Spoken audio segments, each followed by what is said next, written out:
Bonjour, bienvenue dans la série sur les échecs.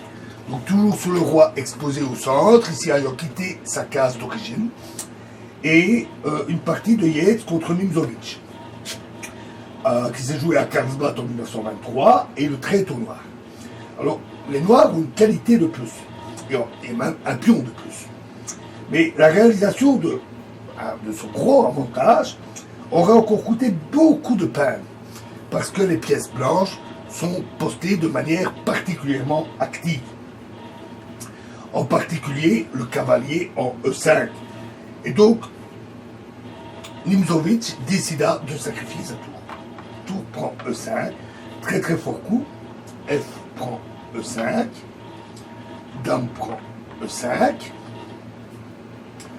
Dame prend A6. Alors, ce coup rend évidemment la position évidente, la position très exposée du roi blanc. Dame D4 échec, roi F1, F4, dame A3, roi G8, tour H4 et G5. Un très fort coup, alors évidemment pas F prend G3 échec, parce qu'alors dame prend F8 et c'est après c'est la dame noire qui tombe et donc les blancs s'en sortent. Donc d'abord G5, très bon coup, tour G4, dame A1 échec, roi F2 ou si roi E2, alors tour E8 et après fou E4, c'est D prend E4, tour prend G5, roi H8 et c'est fini pour les blancs. Donc roi F2. Maintenant, oui, F prend G3, échec. Roi prend G3.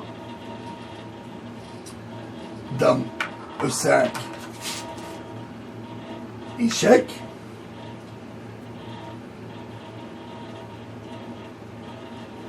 Roi H3 et H5, à nouveau un très fort coup.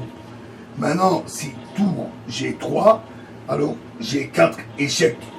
Et après roi H4, c'est roi G7, c'est le roi qui se ramène pour forcer rapidement le mat. Donc, tour A4, G4 échec, roi H4 et tour F5. À nouveau, un très très bon coup. Tour A8 échec, roi G7, dame A7 échec, roi H6 et dame G1. Et les noirs, à ce stade-là, annoncèrent un mat en 4 coups. Dame F6 échec, roi G3, tour F3 échec, fou prend F3, dame prend F3 échec, roi H2 et dame H3 échec et mat. On pourrait presque dire roi exposé, partie risquée. Voilà, et un autre exemple dans la prochaine vidéo. Je vous remercie.